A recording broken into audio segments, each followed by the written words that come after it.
Jesus, Maria e José, conosco caminha. Olá, seja bem-vindo, seja bem-vinda ao podcast Sagrada Família.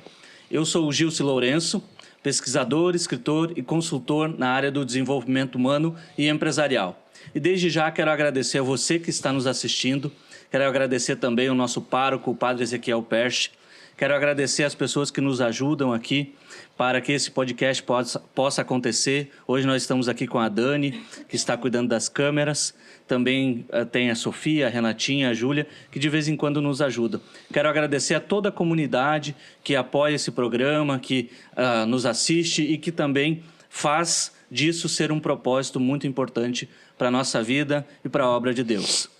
Quero também poder dizer para vocês que vamos retomar uma conversa com o nosso seminarista e hoje falar de um tema que é muito importante. Então, ele está aqui hoje, o Pedro, e vai responder algumas perguntas sobre um tema muito bacana. Seja bem-vindo, Pedro. Muito obrigado, Gilce. Obrigado por estar mais uma vez aí. Também você de casa que nos acompanha, que traça já essa jornada que logo mais completa quase...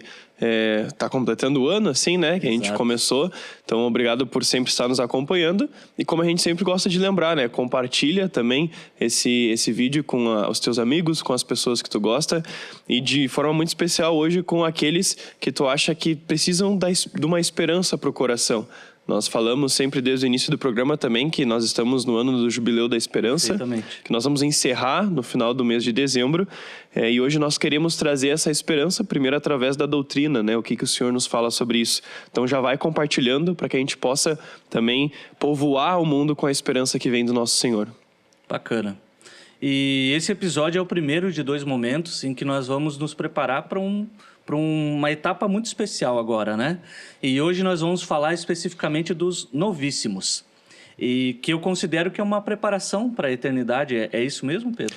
Isso, quando nós falamos novíssimos, né, a igreja nos fala das coisas futuras, das coisas em relação à morte, aquilo que vai vir, né? Normalmente nós falamos que os novíssimos, então, é a morte, o juízo, o céu e o inferno, né?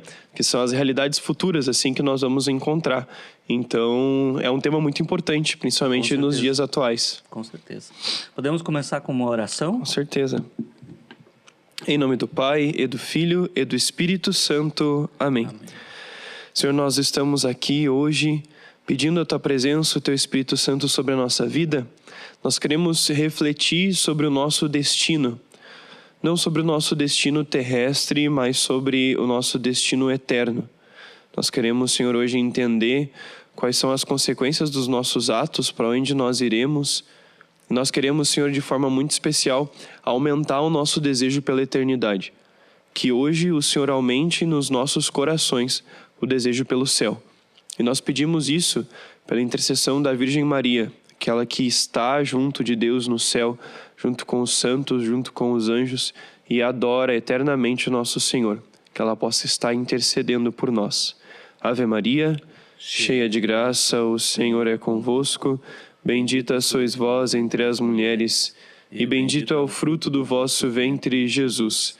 Santa Maria, Mãe de Deus, rogai por nós, pecadores, agora e na hora de nossa morte. Amém. Em nome do Pai, e do Filho, e do Espírito Santo. Amém. Amém.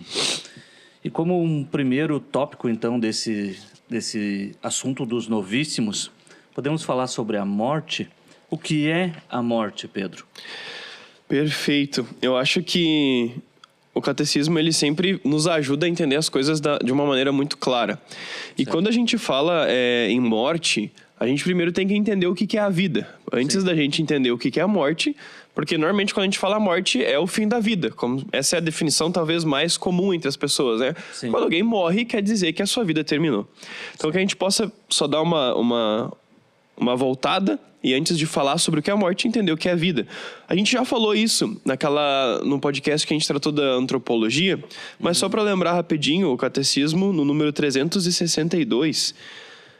Número 362, ele vai nos lembrar que a pessoa humana, criada à imagem de Deus, é um ser ao mesmo tempo corporal e espiritual. Ou seja, nós sabemos que a nossa vida ela é composta por, como diz o título desse capítulo, corpo e alma. Certo. Então a vida é isso. A vida é uma junção de corpo e alma, é uma união. E uma união muito íntima, muito própria, né? Só que existe uma diferença dessa união, por exemplo, no ser humano e dessa união nos animais, nas plantas, que nós já comentamos que são seres que também têm do homem, mas também tem uma alma. Porque a alma é isso, a alma que é o princípio de vida. Certo. Quando uma planta morre, nós dizemos que essa corpo, ambas morrem, porque a alma da planta não é uma espiritual, não é uma alma eterna. Ela é uma alma que junto, quando o corpo se decompõe, ela também acaba falecendo, morrendo, deixando de existir. O animal, da mesma forma, não tem uma alma eterna. Nós, por o contrário, seres humanos, nós somos feitos com uma alma que ela é imortal. Ela não morre. Ou seja, o nosso corpo é mortal. Ele foi feito, foi criado de uma forma que a gente vai envelhecendo. Nós vamos ficando com cabelinho branco, vai tendo entrada, a gente vai ficando com ruga na cara. E chega um determinado momento que o nosso corpo não aguenta mais viver. Ele precisa morrer, é natural essa decomposição. Sim. Porém, a nossa alma é imortal. Sim. Ou seja, existe aqui uma luta entre o corpo que é mortal e está padecendo, e a alma que é imortal e quer continuar viva. Sim. Por isso que o drama da morte é algo muito difícil para as pessoas. Claro, tirando todo o fato psicológico, afetivo, que nós choramos, que nos causa dor, mas existe uma dor ontológica na morte, porque é a separação daquilo que nós somos. É a separação do nosso ser. Nós somos feitos de alma e corpo. E se aquilo que nós somos está sendo separado, nos causa uma dor no nosso ser, na nossa natureza, naquilo que nós somos. Perfeito. Então, se a vida do homem é uma união de corpo e alma, a morte é quando há uma separação entre o corpo e a alma. Perfeito. O corpo, então, se decompõe e a alma, como nós falamos, ela é imortal. Portanto, ela precisa que algo aconteça. Ela não pode ficar aí vagando no mundo, puxando o pé das pessoas que estão dormindo. Não é assim que funciona. Então precisa que algo aconteça a partir disso. O catecismo, então, vai dizer isso no número 1005. Que é a morte, a alma é separada do corpo. Ela será reunida ao seu corpo no dia da ressurreição dos mortos. Então aqui já está dizendo que a morte é a separação da alma e do corpo. E é interessante que esse capítulo todo ele vai falar sobre a relação da morte. E de forma muito especial ele faz um link entre a nossa morte, ou seja, aquilo que nós passamos, e a morte de Cristo também. Que uma tem sentido por causa da outra. Se nós vamos pegar um parágrafo depois, vai estar escrito: diante da morte, o enigma da condição humana atinge o seu ponto mais alto. Em certo sentido, a morte corporal é natural, mas pela fé ela é, na realidade, a paga do pecado. Para os que morrem na graça de Cristo, é participação na morte do Senhor, a fim de poder participar também da sua ressurreição. Então, o que está dizendo aqui? Que assim como Cristo ressuscitou, ele morreu. E se nós também um dia vamos ressuscitar, nós precisamos morrer. É a natureza desse ciclo. Só existe ressurreição se existe morte. Aquele que não morre não pode ressuscitar. Não pode participar, então, da ressurreição. Da ressurreição. Só participa da alegria de Cristo aquele que também participa dos sofrimentos de Cristo. Algo que é muito dito também é que a morte o salário do pecado é a morte. Né? Então, que a morte ela é uma consequência do pecado. Isso é muito claro em Gênesis. Nós vamos pegar lá o início de Gênesis, no capítulo 1, já no capítulo 2 também. Quando Adão e Eva são expulsos do paraíso, e nós vamos retomar de novo essa passagem, porque ela é muito importante para o tema de hoje. Deus fala para eles que, então, a partir daquele momento que eles perdem essa graça santificante, esses dons preternaturais que nós já comentamos também, eles passam a morrer. Por conta do pecado. Por conta do pecado. Então antes não morriam, eram eternos. Por causa dos dons preternaturais, eles não morriam. Deus deu como se fosse um dom, um presente para eles. Sim. Que é a realidade do paraíso. Adão e Eva no Éden viviam o que nós vamos viver no paraíso, sem o sofrimento, sem a dor, a contemplação de Deus face a face, conversavam com Deus. Sim. E corpo e alma, eles estavam em corpo e alma, né? Certo. E nós vamos viver também essa realidade. Então, eles são expulsos do paraíso pelo pecado deles. O que é importante a gente notar aqui? O pecado de Adão e Eva é grande e expulsa eles do paraíso. Ou seja, o salário do pecado é a morte. Certo. Nós cometemos pecados, Sim. mas nós morremos quando cometemos pecados? Aí eu acredito que tem a ver com aquilo que você disse. Nós temos uma alma espiritual. E é ali que nos torna semelhantes à imagem e semelhança de Deus. Por causa dessa alma espiritual, nós temos que nos manter ligados a Deus, ou seja, de acordo com a vontade dele. E quando não nos mantemos de acordo com a vontade dele, que é estar dialogando entre a mesma natureza espiritual, nós perdemos essa natureza. Ou, de certa forma, vamos dizer que é ali que acontece a morte. Isso, é perfeito. O Tá. Gilson nos explicou de uma forma perfeita. A única coisa que eu mudaria era um termo. Tá? É uma morte não tanto na nossa vida espiritual, mas na graça. Tá. A nossa vida espiritual com Deus, ela é feita a partir da graça. Nós chamamos isso de graça, é um dom de Deus. A graça é a vida do homem vivida de forma divina. A graça é a nossa união com Deus. É como se o homem pudesse viver as coisas eternas. Isso é a graça. Legal? O pecado faz com que a graça que existe na gente vá morrendo. Então, por isso que quando nós pecamos, nós não morremos assim, nosso corpo. Mas a nossa alma vai perdendo graça. A vida da graça vai morrendo. Como que nós conquistamos graça? Através dos sacramentos. Sacramentos nos dão graças sacramentais. Nós podemos ganhar graças atuais que Deus às vezes nos dá para nossa conversão. Existem várias formas. Sim. Da mesma forma, existem modos de perder essa graça, que são os pecados, que é a morte da graça na nossa alma. Portanto, nós temos esse lado positivo e o lado negativo da morte. O lado negativo é que no nossa natureza ela causa uma estranheza, porque nós fomos feitos para viver corpo e alma. E o outro lado negativo é que o nosso pecado faz com que a graça morra na gente. E o lado positivo da morte é que nós só podemos encontrar Cristo se nós morrermos. Ok. Não existe outra forma de contemplar Deus na eternidade senão através da morte. Então, existem duas visões que nós podemos ter para a morte. E que é importante, às vezes, quando estamos em momentos de dificuldade, angústia, Sim. por conta da perda de algum familiar, de algum amigo. Não tentar dar razões, né? Nós devemos viver esse momento com o sentimento próprio dele, que é o sentimento de tristeza e de luto, né? Nós devemos chorar, nós devemos ficar tristes. Mas aquele choro é aquela tristeza que é esperançosa. Sim. Que não é desesperançoso, que não é sem um sentido. É um choro, mas que no fundo a gente sabe que existe um motivo para isso, né? Certo. Então, chorar faz parte do luto. Sim. e é A dor autêntico. É autêntico chorar nesse momento e sentir essa dor. Mas lembrando de que a morte também tem um sentido positivo em relação a isso, né? Então, que vivenciemos a dor do luto com a esperança daquilo que é a promessa em Cristo. Isso aí. Bacana. Muito legal. E o catecismo ele vai falando sobre todos esses pontos. Depois, se você quiser ler em casa, a partir do número 105... 1005. 1005, obrigado, Gilson. Ele vai começar a falar sobre a morte de diversas formas.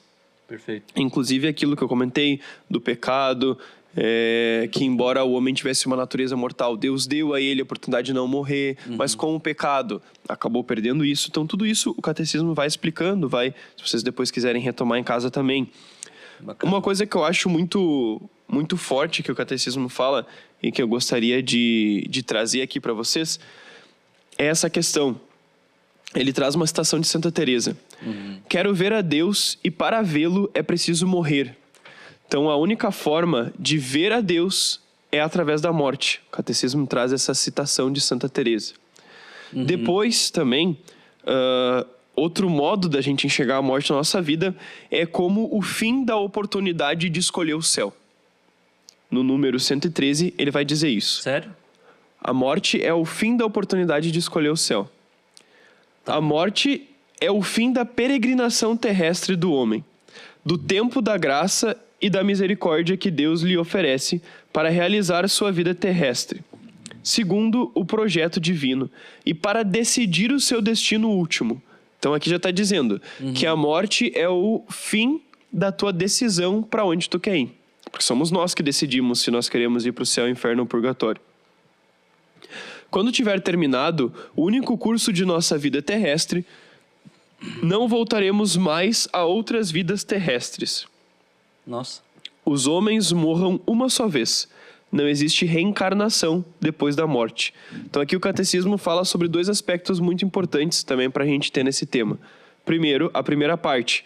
A morte é o fim da possibilidade de escolha do teu destino eterno. Então, tu teve 80 anos para escolher eternamente o que tu vai viver. Tu teve 1 ano para escolher. Claro, sim. Com crianças não é dessa forma, né? Tu teve 20 anos para escolher eternamente aonde tu quer passar. Sim. Então, tu teve todo esse tempo, tu pôde escolher. Deus te deu a possibilidade de escolha, né? Tu não é predestinado para ir pro inferno, para ir pro... Não, Deus te possibilita essa escolha. E a morte é o fim. Sim. A morte é, se tu não escolheu até agora, não tem o que fazer. E o segundo ponto, que é muito importante e que hoje em dia se confunde muito, é a questão da reencarnação. Os homens morram uma só vez, Hebreus 9. Não existe reencarnação depois da morte. Aqui, por um motivo filosófico, que eu acho que até já devo ter comentado, nós somos corpo e alma. A nossa alma foi feita para o nosso corpo e o nosso corpo foi feito para a nossa alma.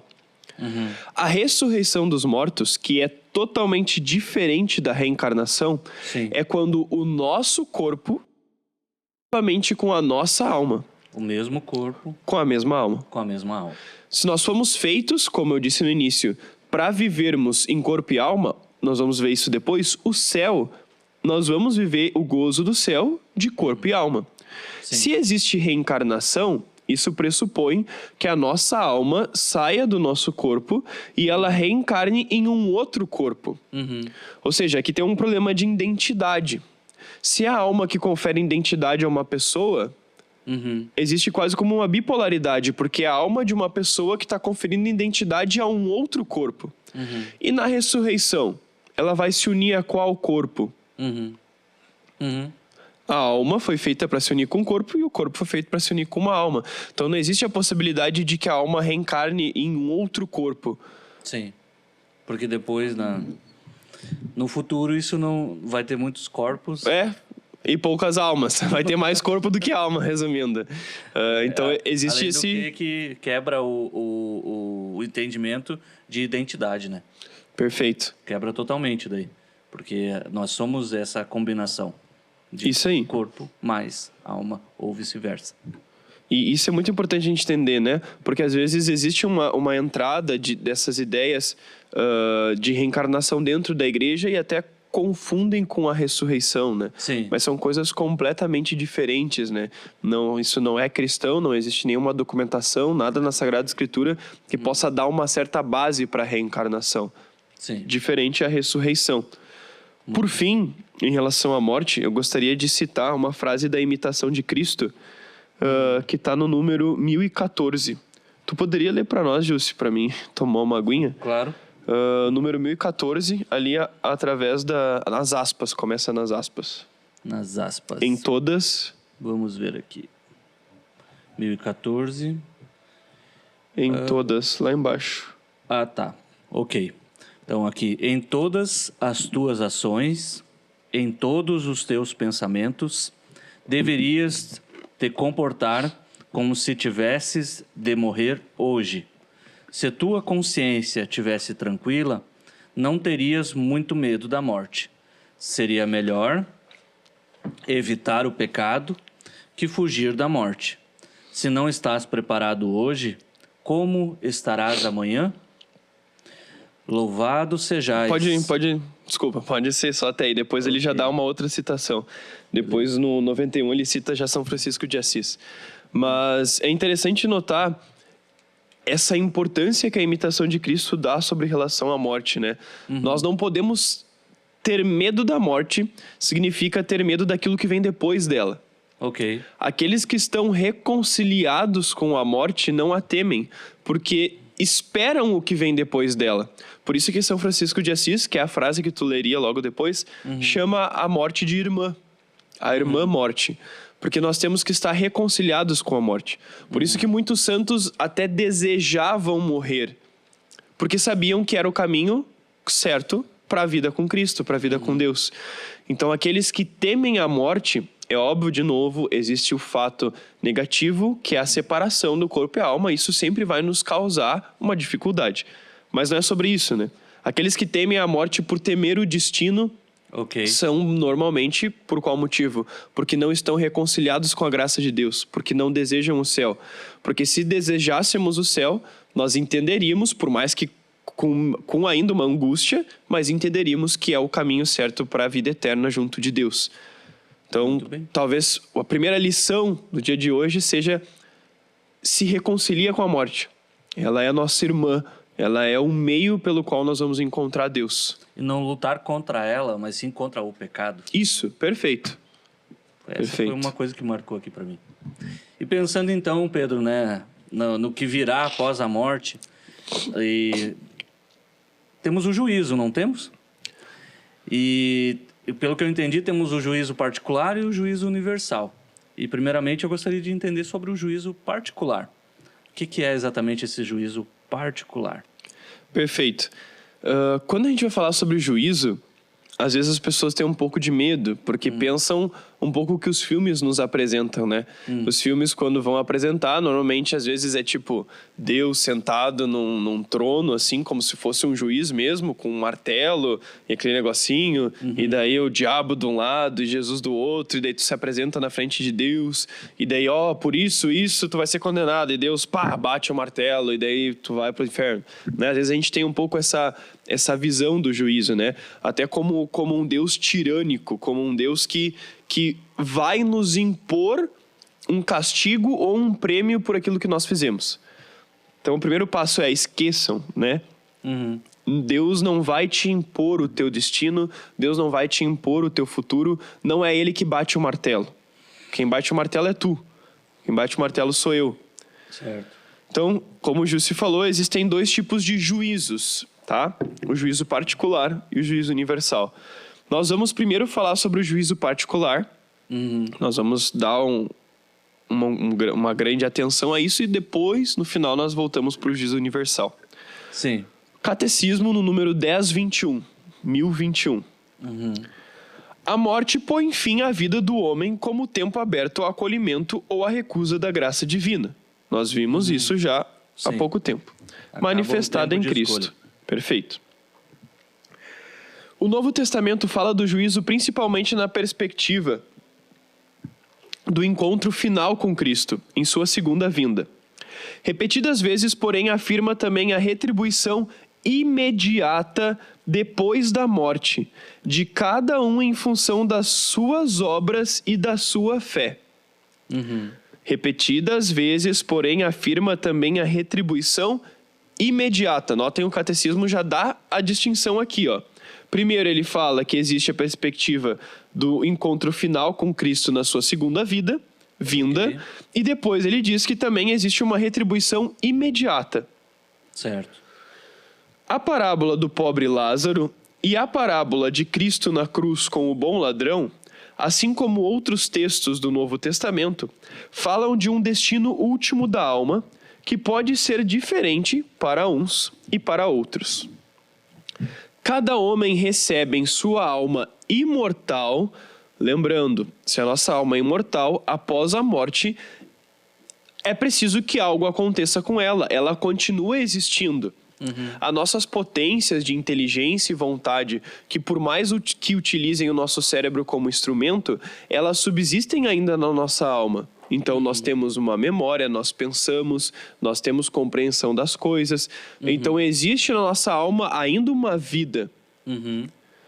Cada alma do homem recebe em sua alma imortal a retribuição eterna a partir do momento da morte. Então, a partir do momento da morte, nós já recebemos uma retribuição. num juízo particular que coloca a sua vida em relação à vida de Cristo, seja por meio de uma purificação, que nós conhecemos como purgatório, seja para entrar de imediato na felicidade do céu, que nós conhecemos como paraíso, seja para condenar-se de imediato para sempre, que nós conhecemos como inferno. Certo. No entardecer da nossa vida, seremos julgados sobre o amor. Então, o que é o juízo particular? Depois que nós morremos, a nossa alma olha para si mesmo. Não existe mais o corpo, não existe mais limites físicos e temporais para a alma, porque nós sabemos que o que nos limita fisicamente é o nosso corpo, né? A nossa alma, ela não é limitada ao que é físico. Então, essa alma que não está mais limitada ao conhecimento, por exemplo, o nosso conhecimento é físico. Eu não consigo conhecer o que está escrito aqui dentro se eu não abrir. Eu consigo ler o que está atrás disso, né? Eu sou limitado àquilo que meus olhos veem. Sim. Como a alma não vai estar sendo limitada sobre isso, ela vai se conhecer muito bem. Ela vai olhar para a sua vida, eu vou olhar para a minha vida e vou pensar: será que eu estou pronto para me encontrar com esse que está na minha frente? Tentando fazer aqui uma analogia, né? A Sagrada Escritura não vai dizer os passos certinho como vai ser, né? Sim, aqui nós estamos trabalhando com analogia. Sim. Então é como se a alma olhasse, olha lá, no fundo tem uma festa, várias pessoas com roupas brancas. Um Réveillon, um Ano Novo. Tá todo mundo lá arrumadinho, perfumado, com roupas brancas. E eu chego aqui e olho pra mim e eu tô com uma roupa branca, que é a roupa de batizado, que nós recebemos no nosso batismo. Porém, essa roupa, ela tá o quê? Manchada. Existem algumas manchas. Eu vou entrar numa festa de Réveillon com várias pessoas com roupas brancas, limpas, com a minha roupa manchada? Não. O que eu vou fazer? Eu vou ter que dar uma esfregadinha nela, vou ter que dar uma lavada. Agora não, eu olho e minha roupa branca está realmente branca. Portanto, eu vou ansiar logo para entrar nessa festa. Sim. Porém, eu olho para minha roupa e ela já não tá mais branca. E não é nem manchas, ela já tá totalmente preta. Ela já foi mudada, essa roupa foi rasgada e transformada em outra roupa.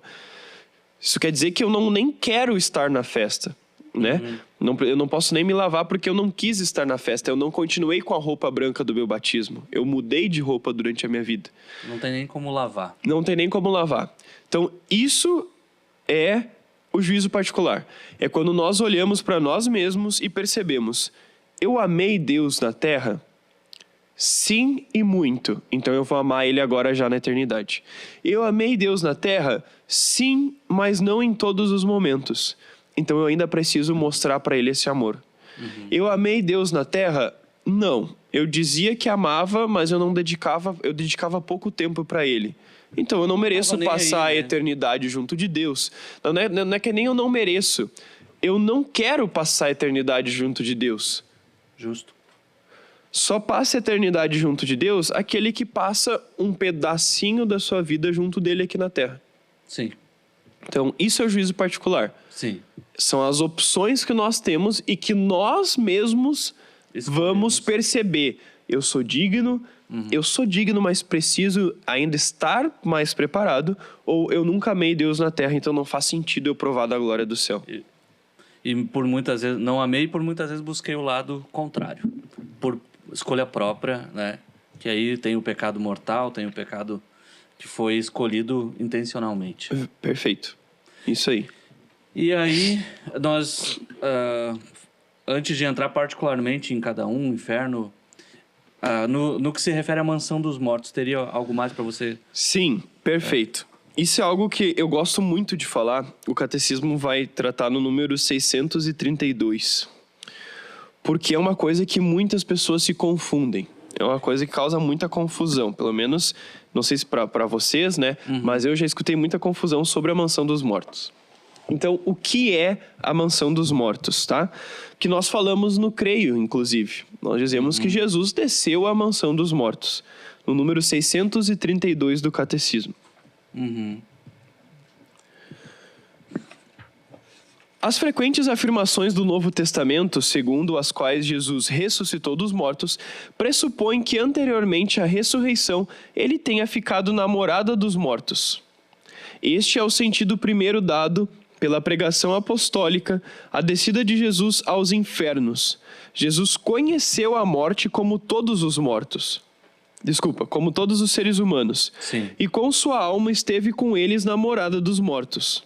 No entanto, para lá foi como Salvador, proclamando a boa notícia aos espíritos que ali estavam aprisionados.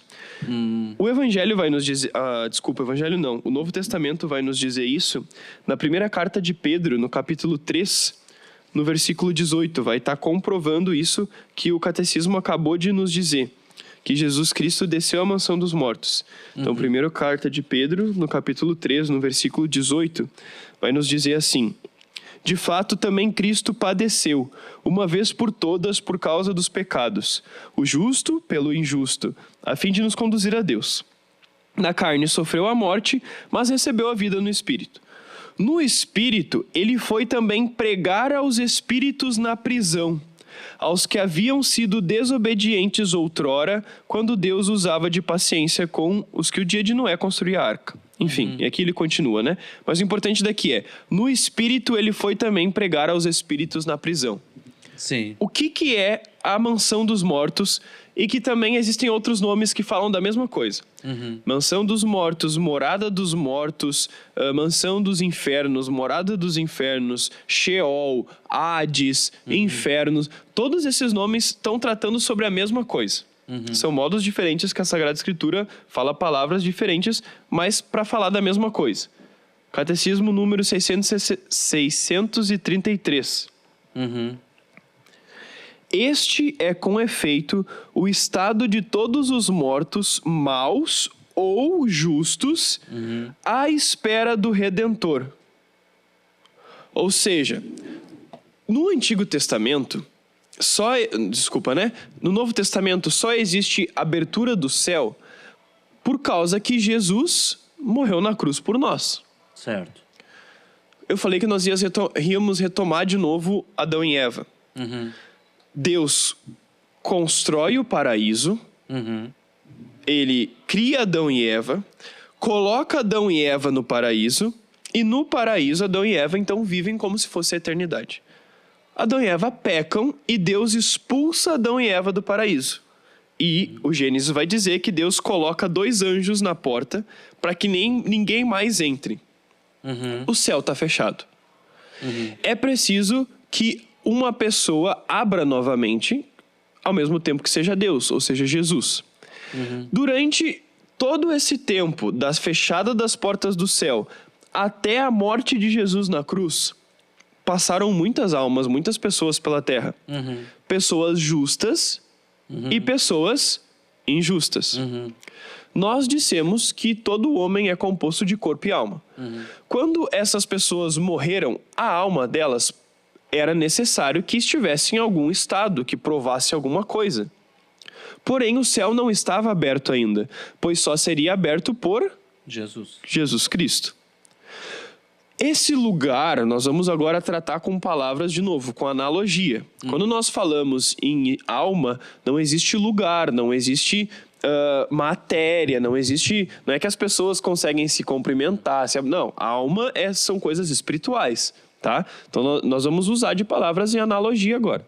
Esse lugar onde estavam as almas das pessoas que morreram antes da morte de Cristo é conhecido como mansão dos mortos, Sheol, Hades, infernos. Por que inferno? Porque significa aquilo que está abaixo, né? O infernos é aquilo que está debaixo, por debaixo. Então, a mansão dos mortos é o lugar onde estavam todas as almas, não importa se eram justas ou injustas, antes da morte de Cristo na cruz. Certo. Todas essas almas estavam lá. Elas sofriam, essas almas? Sim e não. Por mais que esse lugar era um lugar onde estavam todas as almas, esse lugar tinha divisões. Tinha como se fosse compartimentos. Sim. Como nós temos a prova disso? Lucas 16, 26. O Evangelho de Lucas vai deixar muito claro essa compreensão que nós temos sobre mansão dos mortos. Lucas, no capítulo 16, no versículo 26, vai contar uma história muito conhecida por todos nós, que é a parábola do rico, opulão, e do Lázaro, do pobre Lázaro.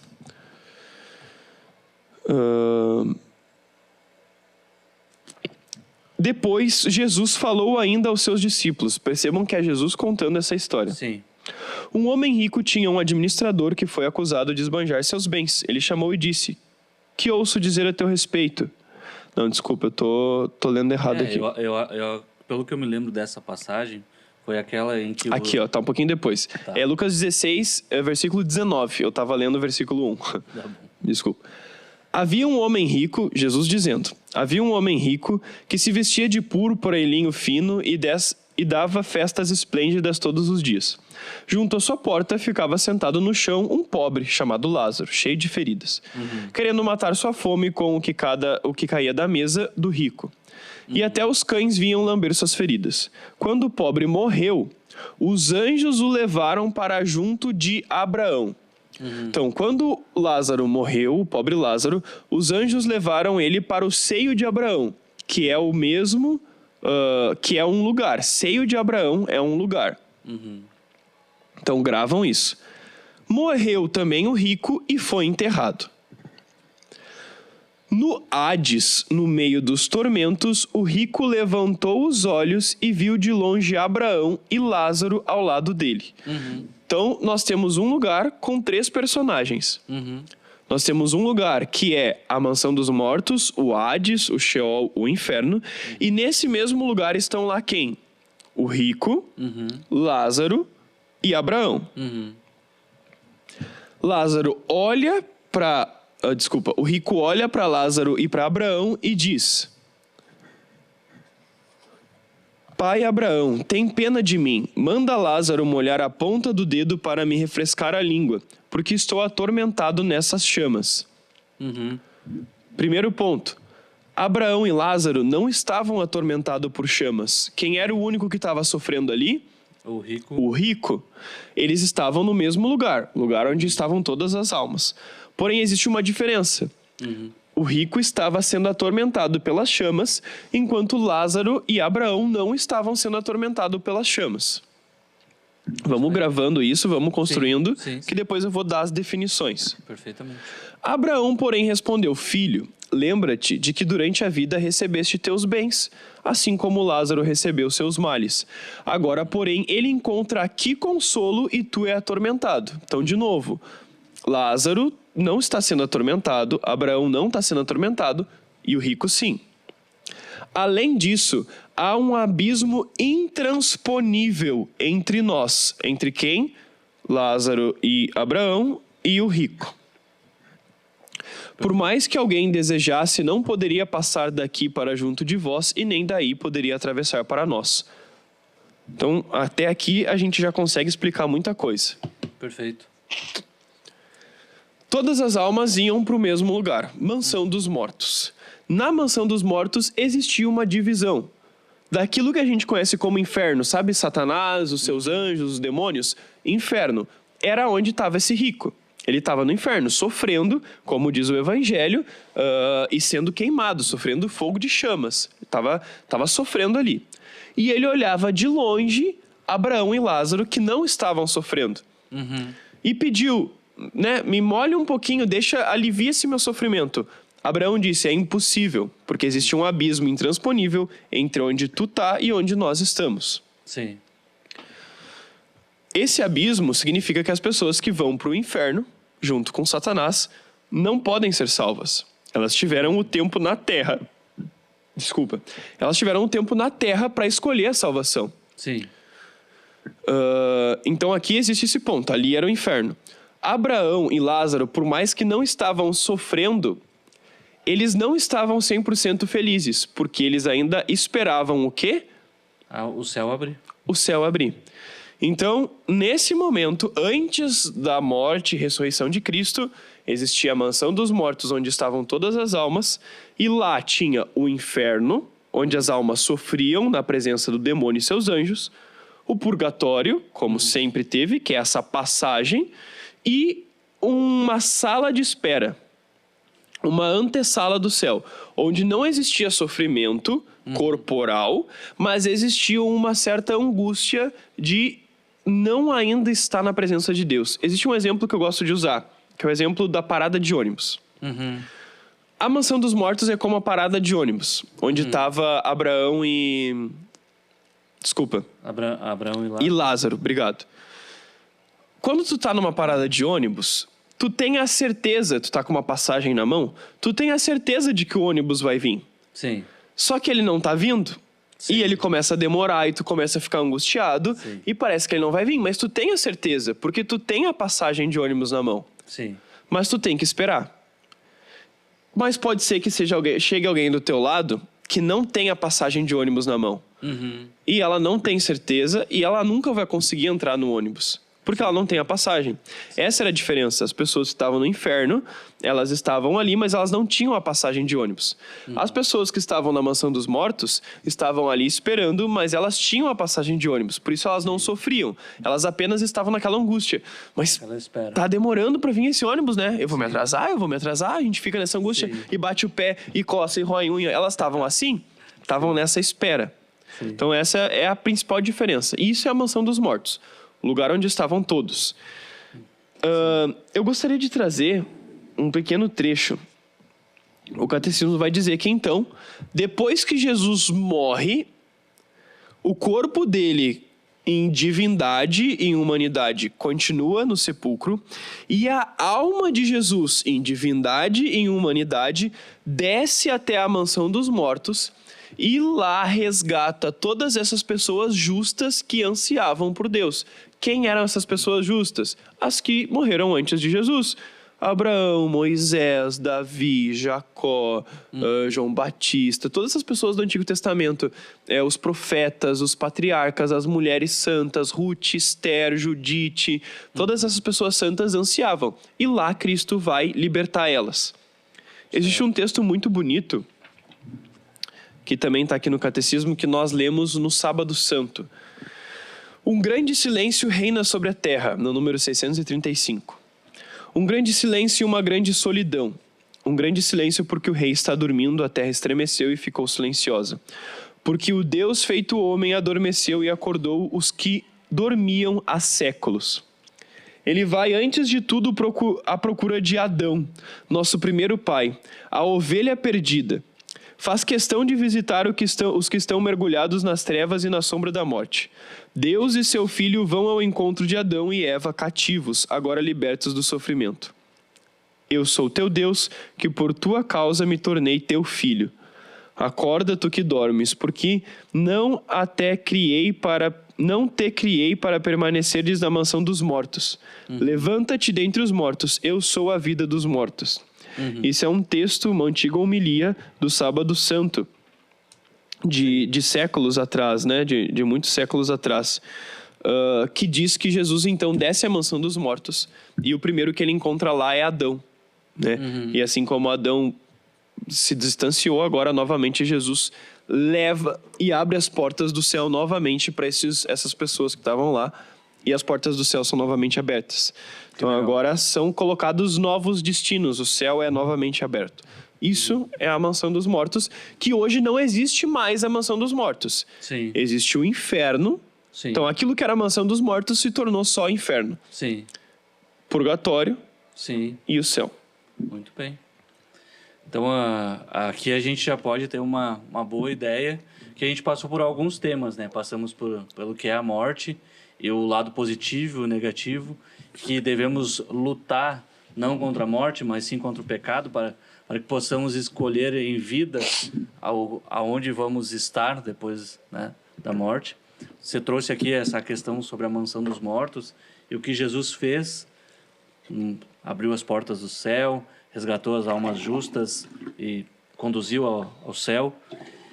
E aí você também já explicou, Pedro, um pouco para nós o que é exatamente um inferno, que é com aquela analogia da parada de ônibus. Para mim isso gravou bastante. Aquela pessoa que está na parada, mas não tem passagem, não tem como comprar a passagem e está ali sofrendo, atormentada por todas as escolhas que fez, né, em vida. E então o purgatório seria essa pessoa que está ali, porque tu não citou isso. Ah, eu mas não coloquei na analogia, não é colocou verdade. na analogia, mas seria aquela pessoa que tem condições de comprar uma, vamos dizer assim, não por escolha mais, mas talvez tu pode explicar melhor. Mas é uma pessoa que tem condições de comprar uma passagem. Isso, eu acho interessante fazer uma analogia disso também. Talvez é a pessoa que pode trabalhar para conseguir o dinheiro para comprar a passagem, né? Tipo, Ok. Só que ela precisa sofrer um pouquinho no trabalho, né? Tem esse entendi, ponto. Mas é isso, é perfeito. Ela tem condições de conseguir comprar a passagem. E aí, então, temos a pessoa que tem a passagem, está só aguardando o ônibus e vai, então, seguir para o céu, né, para o paraíso. Isso aí. Vamos... Mas eu gostaria que, se tu tem algo mais para acrescentar sobre esses 3 pontos. Sim. Pensando no inferno, pensando no purgatório e pensando, então, no paraíso.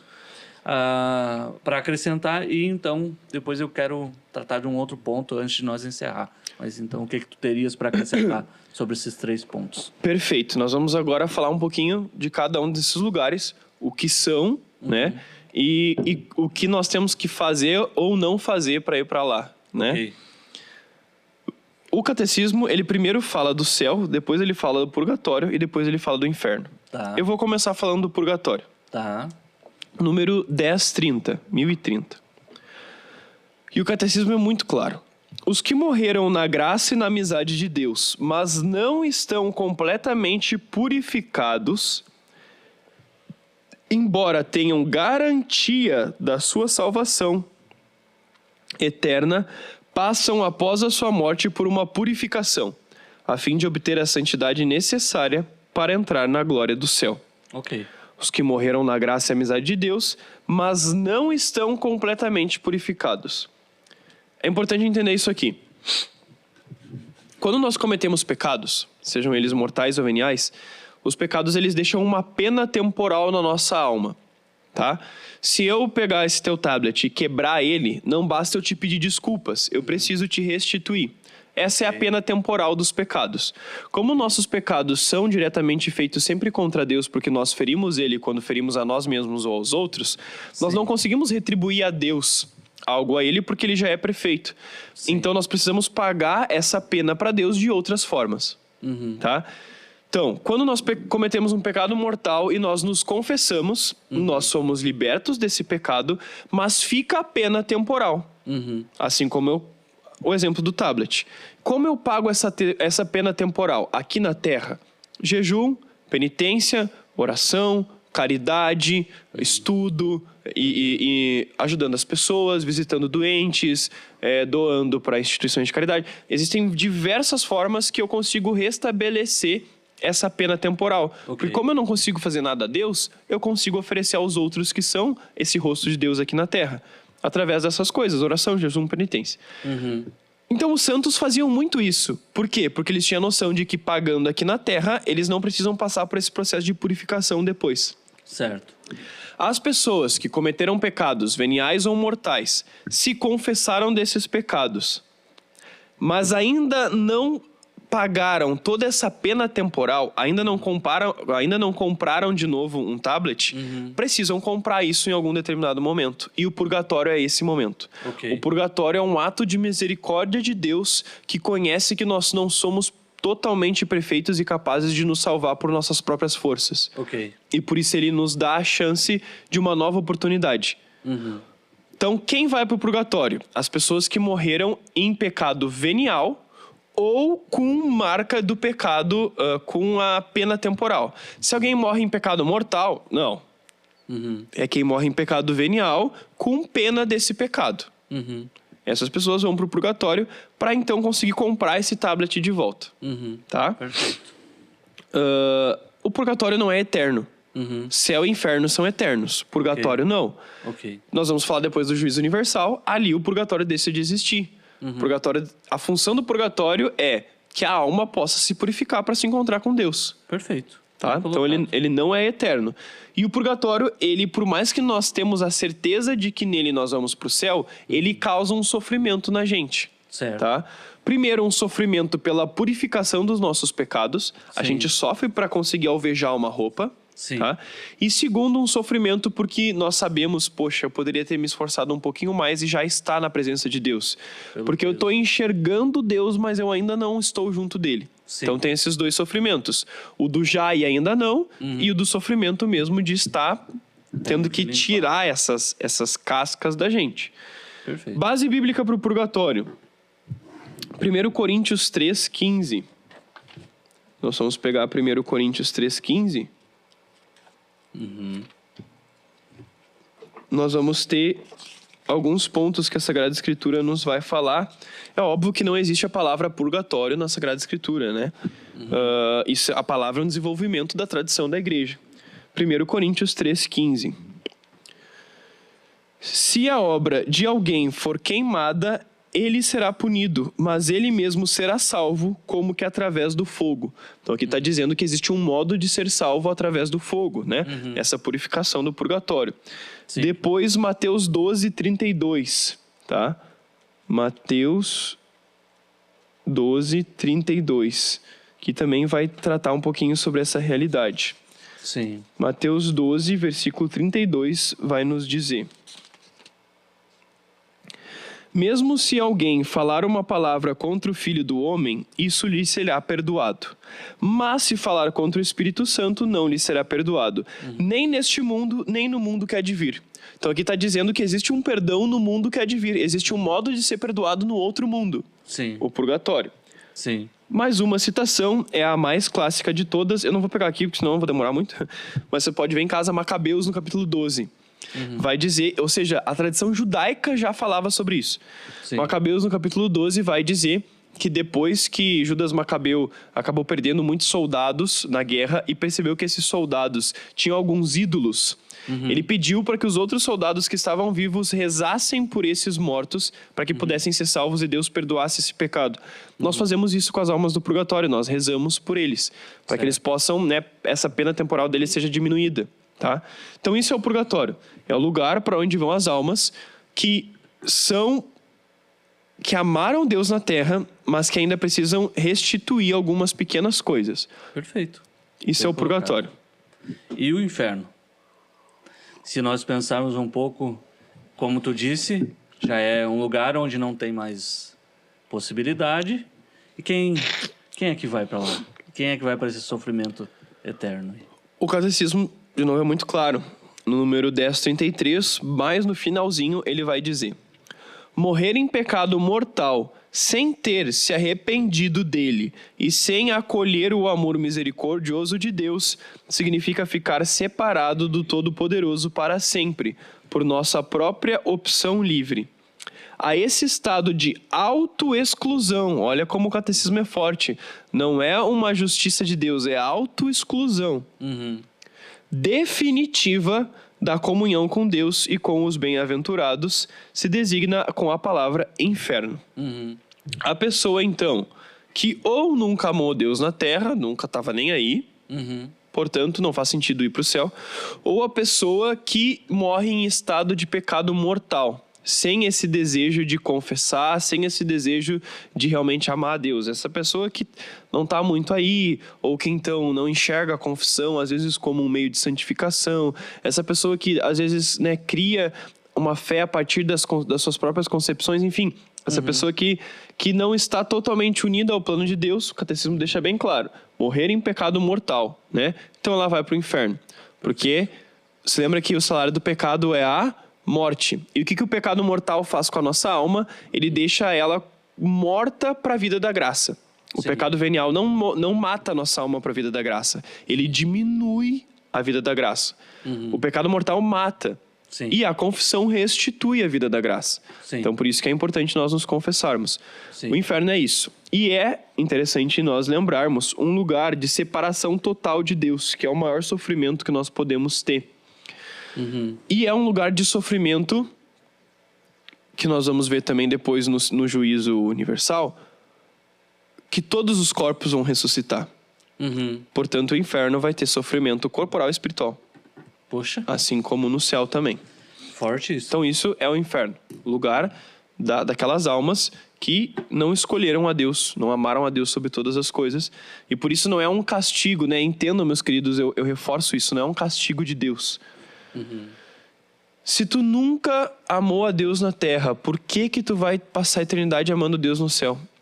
É mais castigo de Deus ele obrigar alguém que não ama ele na terra para amar ele eternamente do que permitir que essa pessoa não ame ele eternamente. É uma escolha.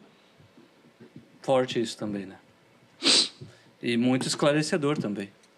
Sobre, até mesmo do entendimento sobre Deus, né? Muito forte, muito. E pensando nisso, então, sobre esse o céu, o que tu gostaria de considerar? Basicamente, a gente já falou um pouco sobre como ir para o céu, né? Amar a Deus sobre todas as coisas é uma coisa que a gente repetiu aqui. Pô, se você não amar a Deus, não tem por que você ir para o céu. Então, aí vem os mandamentos de Deus, seguir os mandamentos que Ele revelou, que estão ali. Mas o que mais, Pedro? O que tu pode... A confissão você citou aqui, né? Citou se confessar, os sacramentos, e enfim. Você já deu várias pistas para nós de como conseguir essa passagem para lá. E o que mais tu poderia considerar sobre o céu, o que é o céu, e como e quem, né? Sim. Vai para lá. O Catecismo, no 10:23, vai dizer: os que morreram na graça e na amizade de Deus, que estão totalmente purificados, vivem para sempre com Cristo. Ou seja, aquelas pessoas que morreram sem estar em pecado mortal e sem ter eu falei antes, sem ter as consequências do pecado, que é a pena temporal. Então, as pessoas que morreram sem pecado, estando sem pecado e estando sem a pena do pecado, essas pessoas vão direto para o céu, porque elas não precisam ser purificadas para se encontrar com Deus. O vestido delas, a roupa delas já está totalmente branco, tá? Show. O que é o céu é um ponto muito difícil de entender. Mas o Catecismo fala uma coisa muito bonita, no 10:24. 10:24. Tu quer ler para nós, Gil, esse número 10:24? 10:24. Essa vida perfeita com a Santíssima Trindade, essa comunhão de vida e de amor com ela, com a Virgem Maria, os anjos e todos os bem-aventurados, é denominada o céu. Pode continuar. O céu é o fim último e a realização das aspirações mais profundas do homem, o estado de felicidade suprema e definitiva. Isso para mim é o que mais me define assim o céu. É essa realização de todas as aspirações. Sim. Esse estado de felicidade perfeita. Porque mesmo aqui na Terra, quando nós alcançamos coisas boas, nós não temos uma felicidade perfeita. Pense você na sua vida, né? Você conquistou aquele seu carro, aquela sua casa, sua família. Sempre fica com um fundinho de posso algo mais. Sim. Existe uma felicidade maior. Posso fazer uma reforma, posso mudar isso. Sempre tem isso, né? Sim. O céu não existe algo a mais. Ele é o a mais de todas as coisas. Então ele é a perfeita perfeição. Não existe nada mais perfeito do que isso. Sim. De novo, é tudo muito vago falar sobre isso porque nós não provamos. Sim. Nós não temos como dizer, tanto que São Paulo vai dizer que é aquilo que os olhos não viram, os ouvidos não ouviram e o coração humano não sentiu. Deus prepara para aqueles que o amam, né? Eu sempre gosto de repetir isso, porque nós não temos uma dimensão do que é o céu. Sim.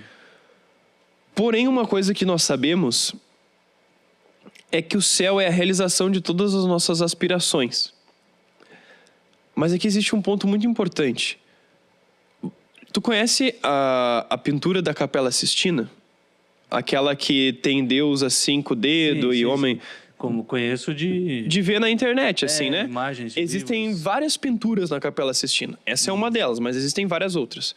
Tu acha bonita essas pinturas? Eu acho bonito. Quando tu vê na internet, tu, dá uma admiração e até mesmo um gozo ver isso? Sim. Perfeito. Tu já estudou sobre essas pinturas? Muito pouco, mas... Tu saberia me explicar todas elas? Não. Me dizer quem fez? Não. Se hoje tu chegasse lá na Capela Sistina, com o conhecimento que tu tem, e tu olhasse para elas, tu seria feliz? Teria uma Eu felicidade? acredito que teria Teria uma alegria, um gozo? uma Sim. percepção disso. Né? Um prazer, assim, né? Nossa, que bonito, né? Tu ia ter isso, né? Perfeito.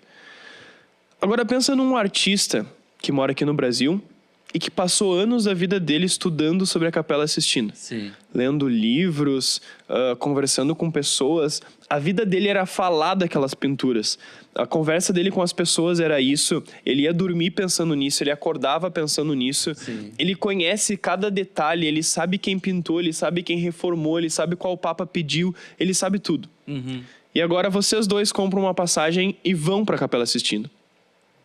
Os dois, ao chegarem lá, são felizes? O que estudou mais e conviveu mais, com certeza vai estar numa satisfação extraordinária. Mas tu vai estar triste? Não, Vai estar feliz também? feliz também. Os dois felizes. Mas é esse o ponto.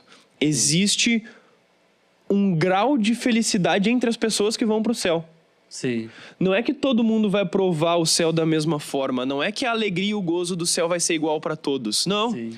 Por mais que vai ser a realização de todas as nossas aspirações, existe um grau diferente entre aquele que passou a vida toda desejando o céu e alcançou o céu, sim. e aquele que passou a vida desejando o céu, fez aquilo que precisava ser feito, confessava, ia na missa, Sim. fez tudo. Sim.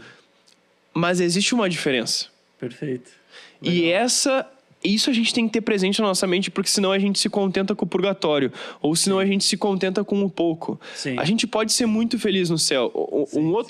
Mais uma analogia ainda, né? Eu não vou lá pegar agora, mas pensem aqui comigo, né? Aqui, ó. Pensem aqui comigo. Nós temos aqui uma garrafona d'água. E nós temos aqui... não vamos botar patrocínio. E nós temos aqui um copinho d'água. Tá? Vocês percebem a diferença, o tamanho dessa garrafa e o tamanho desse copo. Se eu encher esse copo até aqui, ele vai estar perfeito. Sim, É tudo que ele pode conter. Mas olha o tamanho dessa garrafa, eu posso encher ela até aqui. sim. E isso é a diferença do céu. Ambos vão estar plenamente realizados. Só que a alegria que cabe aqui é muito maior do que a alegria que cabe no copo. E isso depende do quanto a pessoa de fato aspirou, buscou, né? Buscou essa realidade aqui na Terra, né? Aqui Enquanto na estava Terra. aqui, né? Por isso que os santos, né, nas suas orações chegavam até a levitar, assim, né? Porque era o anseio deles de logo ir para o céu. Eles desejavam isso, a vida deles era se encontrar com Deus no céu. E agora, para encerrar sobre o céu, uma definição bem crua. O céu é a contemplação de Deus. É contemplar Deus face a face. Face a face. Portanto, não faz sentido ir para o céu aqueles que não contemplam Deus na terra. Talvez não, né? Então, eu nunca rezei, eu nunca fiquei em silêncio rezando. Então, tu não vai ter noção do que é o céu. Sim. Porque a gente tem noção do que é o céu quando a gente começa a tentar viver um pouquinho do céu na terra. Antecipar um pouco essa realidade. E o modo mais certo é através da contemplação, da via que a gente chama de vida interior, Certo. da vida da graça.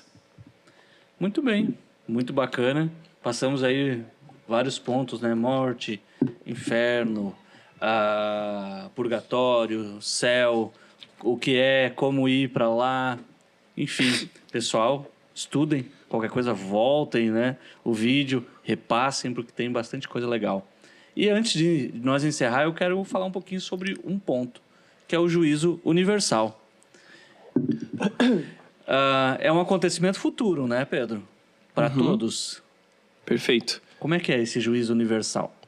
Eu acho que mais do que mansão dos mortos, céu, inferno e purgatório, o que mais tem mitos e histórias é o juízo universal, né? Porque é algo que nós sabemos pouco. E o que sabemos pouco, as pessoas gostam de criar muita coisa em cima, né? Teorias. Então, eu, né, já peço desculpas, mas eu não vou aqui explicar tudo como vai acontecer, até porque Deus não revelou tudo isso. Certo. Vou dizer, o catecismo nos fala, e Deus nos revela aquilo que basta para a nossa salvação. Perfeito. Se ele não quis explicar mais do que isso, quer dizer que nós não precisamos mais do que isso para ser salvos. Perfeito. Então, Pare de tentar achar videntes que explicam quando isso, quando aquilo, né? Deus pode fazer revelação particulares para algumas pessoas? Pode, né? Mas isso não é a tradição, isso não é o magistério, isso não é a Sagrada Escritura. Então vamos com calma nesses aspectos. Por isso que hoje eu não vou trazer nenhuma revelação particular, nenhum padre que falou alguma coisa, que viu algo. Eu vou trazer o que o Catecismo nos diz e que basta para a nossa salvação, sobre o juízo universal. Que também é chamado de juízo final. Catecismo no número 1038. A ressurreição de todos os mortos, dos justos e dos injustos, acontecerá o juízo universal. Então, primeiro ponto importante, todas as pessoas ressuscitarão. Não importa se estão no inferno ou se estão no céu. Todas as pessoas terão de novo o seu corpo unido à sua alma. Ok. Este será a hora em que todos os que estão nos túmulos ouvirão a sua voz e sairão. Aqueles que fizeram o bem ressuscitarão para a vida. Aqueles que fizeram o mal ressuscitarão para a condenação. Então, quando Cristo vier em sua glória, acompanhado de todos os anjos, todas as nações da terra serão reunidas diante dele. E ele separará uns dos outros, assim como o pastor separa as ovelhas dos cabritos, e colocará as ovelhas à sua direita e os cabritos à sua esquerda. Esses irão para o castigo eterno, enquanto os justos irão para a vida eterna. Sim. Então aqui o juízo final tem já mais uma conotação de justiça de Deus. Certo. Percebam que a Sagrada Escritura está dizendo que Deus vai separar os justos dos injustos. Sim. Mas se lembrem, ele não é que ele vai separar, eles já estão separados. Sim. Quem está no inferno já está no inferno, quem está no céu já está no céu, né? Ponto final. Tá? Ponto final. Então, Deus somente vai colocar isso por evidência, né? Certo. É importante lembrar que aqui existem alguns furos no sentido que a gente não consegue explicar tudo, né? Por exemplo, como vai ser essa vinda de Cristo? Só existe ressurreição se existe morte. Então, de uma forma, todo mundo vai precisar morrer para passar por esse juízo universal. Ok. Por isso que aí muitas pessoas começam a falar do apocalipse, né? De uma tempestade, de um fogo caindo do céu. Então, cuidado. Diante de Cristo, que é a verdade, será definitivamente desvendada a verdade sobre a relação de cada homem com Deus. E aqui que é o medo, né? Que eu comentava antes com o Gilson, né? O que quer dizer? Que Deus, de novo, uma analogia. Deus vai botar todo mundo sentadinho num auditório e vai passar um slide com a vida de cada um. Ó, o Gilson fez isso, isso, aquilo. O Pedro fez... Vai passar para cada um, né? Vai ser... Vejam todos o que cada um fez. vai ser quase como isso. Tá. Forte isso, né? Próxima página. O juízo final acontecerá por ocasião da volta gloriosa de Cristo. Só o Pai conhece a hora e o dia desse juízo. Só Ele decide o seu advento. Então nós não sabemos se é daqui a 1000 anos, 2000 anos. Certo. Os apóstolos achavam que a segunda vinda de Cristo era logo no início, né? Tanto que eles falavam e ansiavam por isso e achavam que Cristo já ia voltar, né? E já se vai 2000 anos, né? Nós não sabemos mais quantos 1000 anos ainda podem vir, né? Certo. Número 1042. No fim dos tempos, o reino de Deus chegará à sua plenitude. Depois do juízo universal, os justos reinarão para sempre com Cristo, glorificados em corpo e alma, e o próprio universo será renovado. Então aqui o Catecismo está dizendo que nós viveremos para sempre, eternamente, na alegria junto com Deus, e o próprio universo será renovado, ou seja, o universo material, né? Os planetas, as coisas serão totalmente renovadas em Cristo. Legal. E assim também aqueles a quem passam para o inferno, nós sabemos que o inferno também é eterno, né? O fogo da hiena é eterno, então o sofrimento do inferno também será eterno. 1044. Nesse universo novo, a Jerusalém celeste, Deus terá a sua morada entre os homens. Ele enxugará todas as lágrimas de seus olhos. A morte não existirá mais, e não haverá mais luto, nem grito, nem dor, porque as coisas anteriores passaram. Ou seja, novamente, aqui está dizendo que toda essa angústia, todo esse choro vai ser transformado por Cristo na presença dele, né? Junto dele. Muito interessante. Eu acho que, né, nós podemos nos bastar um pouco por isso. Sim. Mas eu gostaria então de resumir essa questão do juízo universal nisso, né? O que vai acontecer no juízo universal? Todas as pessoas precisarão ressuscitar, unir novamente com os seus corpos. Aqueles que vão para o céu terão a alegria eterna e o gozo eterno em corpo e alma. Sim. E aqueles que vão para o inferno terão a alegria eterna em corpo e alma. O purgatório deixa de existir, porque o purgatório é apenas uma antessala para o céu. Não existirá mais vida em preparação para o céu, né? O mundo será totalmente renovado, transformado, e nós viveremos nessa alegria junto de Deus eternamente. Certo. É estranho falar sobre essas coisas de novo, porque são coisas que ultrapassam o nosso conhecimento. Nos falta, né? Para poder falar. As únicas pessoas que provaram o céu, desprovaram e hoje provam de novo, né? Isso é uma pergunta interessante. Quais são as duas únicas pessoas que provaram o céu, depois passaram um tempo sem viver no céu e depois voltaram a provar o céu de novo? Boa pergunta. Existem duas pessoas. Adão e Eva. Ok. Porque Adão e Eva no paraíso foram colocados no céu, Sim. depois foram expulsos do céu, então eles foram as únicas pessoas no mundo que viveram como eu sei como é estar lá, eu tenho saudade daquilo. Sim. E depois, novamente, são por Cristo renovadas e levadas até o céu de novo, né? Muito legal. Então nós não temos noção do que é. O resquício de céu que nós temos na nossa vida são os sacramentos que dispensam graças. Sim. Quanto mais vida de graça nós temos, mais perto do céu nós estamos. Muito legal. Que legal esse estudo aqui sobre os novíssimos. E esse, lembrando você que está em casa, esse é o primeiro momento de 2 momentos que a gente quer fazer. Então, já para anunciar você que está em casa, no próximo episódio teremos um convidado diferente que vai dar continuação a esse assunto, né? Que vamos falar do Advento, exatamente, né? Perfeito. Nós Próximo. logo mais estamos entrando no tempo do Advento na nossa igreja. Vai ser explicado melhor, né? Sim. Que agora se encerra com a solenidade de Cristo Rei. E nós vamos tratar um pouquinho sobre isso. Assim como nós tivemos o episódio sobre a Quaresma, nós vamos Sim. tentar trazer para vocês, né, o modo para viver bem o Advento. E eu quero então, para ir encerrando, quero te agradecer, Pedro, por ter trazido essa belíssima aula para nós aqui e a gente poder falar sobre esses pontos que são muito, muito interessantes, nos ajudam realmente a refletir sobre a eternidade e nos ajudam a pensar como vamos nos preparar para essa eternidade. Fiquei muito feliz, várias coisas aqui me foram muito... me tocou muito, então... Muito obrigado mesmo. Espero que você que está aí nos assistindo tenha também sentido isso. E, mais uma vez, eu reforço, curtir, compartilhar, enviar para as pessoas. Esse é o ano do jubileu.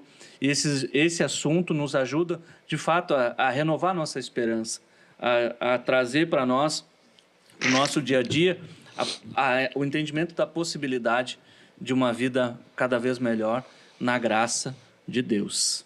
E desculpa te atrapalhar. Não. Especial também que você de casa mande para as pessoas, não somente que tu acha que estão sem esperança, mas que tem dúvidas sobre isso, né? Perfeito. Existem muitas pessoas que têm dúvidas sobre a existência do purgatório, sobre será que realmente existe inferno, né? Não seria um ato de